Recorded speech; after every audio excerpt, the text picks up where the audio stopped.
জনায়েত Baghdadi রাহমাতুল্লাহ একদিন মুরিদদেরকে ডাক দিয়ে বললেন, সালেকিনরা তাকে প্রত্যেকে একটি করে জ্যান্ত মোরগ নিয়ে আসবে আর একটা করে ছুরি। সব মুরিদদার বুঝে নাই এসব মোরগ চাইটা, প্রত্যেকে একটা করে মোরগ নিয়েছে, একটা করে ছুরি। আসার পর বলেন, যাও প্রত্যেকেই মোরগ গুলো জবাই করে আনবা, শর্ত কেউ না দেখে। সবাই চলে গেছে, কেউ পাহাড়ের গুহায়, কেউ জঙ্গলে, কেউ দরজা বন্ধ করে জবাই করে আনছে। এক মুরিদ হাতে একটা মোরগ, হাতে ছুরি, দাঁড়ায় আছে। অন্য মুরিদরা ভর্সনা করতে লাগলো, তুমি পীরের হুকুম মানতে যে একটা মোরগ জবাই দিতে পারলাম? বলে, তোমাদেরকে বলবো না, শেখ জিজ্ঞেস করলে বলবো। জনায়েত বাগদাদী বললেন, জবাই করো নাই কেন? বলে, আপনার শর্ত পূরণ করতে পারিনি। বলে, কেন? বলে, কত লুকাবার চেষ্টা করলাম, কেউ না দেখে। পাহাড়ে, আবদালে, দরজা বন্ধ করে, জঙ্গলে, যখনই জবাই করতে যায় আপনি বলেছেন কেউ না দেখে। কোরআনের আয়াত আমার সামনে ভেসে উঠে, লা তুদরিকুল আবসার ওয়া হুয়া ইউদরিকুল আবসার ওয়া হুয়াল লাতীফুল খাবীর। পৃথিবীর কোন মানুষ আল্লাহকে দেখে না, আল্লাহ সবাইকে দেখে। আমি সবার চোখ ফাঁকি দিতে পারলো, আল্লাহ তাআলার চোখ ফাঁকি দিব কেমন করে? জবাই করে নেই। জনায়েত বাগদাদী বললেন, সালেকরা তোমরা সবাই আমার মুরিদ। আরে একজন লোক মুরিদ থেকে হয়ে গেছে মুরাদ। এটাই তো যাচাই করতে চেয়েছিলাম। মুরাকাবা মুশাহাদার মাধ্যমে তোমরা তোমাদের ইয়াকিনটা আইনুল ইয়াকিন হয়েছে কিনা দেখতে চেয়েছিলাম। তোমরা সবাই এখনো তরিকতের পথে মুরিদ রয়ে গেছো, কিন্তু আমার এই সালেক তরিকতের পথে মুরিদ থেকে মুরাদের দরজায় চলে গেছে। তাকওয়া, তার ভয়, আল্লাহ তাআলা সব সময় দেখেন।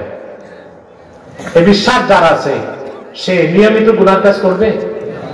আরে ভাই, আমরা তো সাধারণ মানুষ, গুনাহ হতেই পারে, তবে কবিরা গুনাহ যেন না হয়। সগীরা গুনাহ হয়, সগীরা গুনাহ হলে চিন্তাও নাই, সগীরা গুনার জন্য তওবা লাগে না। ঠিক মতো ফরজ নামাজ জামাতে পড়লে গুনাহ মাফ। আল্লাহ রাব্বুল আলামিন কোরআন কারীমে বলেন, আল্লাযীনা ইয়াজতানিবুনা কাবাইরাল ইসমি ওয়াল ফাওয়াহিশা ইল্লাল লামাম। এই লামাম হচ্ছে সগীরা গুনাহ। কি গুনাহ? আল্লাহ তাআলা তাদেরকে নেককার হিসেবে গ্রহণ করেন যারা বড় কবিরা গুনাহ, বড় ফাহিশ কাজ করে না। তবে লামাম, সগীরা গুনাহ ছোটখাটো হইতে পারে, আল্লাহ মাফ করে দেন। কখন মাফ করেন? ঠিক মতো নামাজ পড়লে, নফল রোজা রাখলে, জুমার নামাজে গেলে, সাদকা করলে। বুখারী শরীফের হাদিস, কোন একজন সাহাবী কোন একজন সুন্দরী মহিলাকে জড়িয়ে ধরেছিল। এর চেয়ে বেশি কিছু হয় নাই।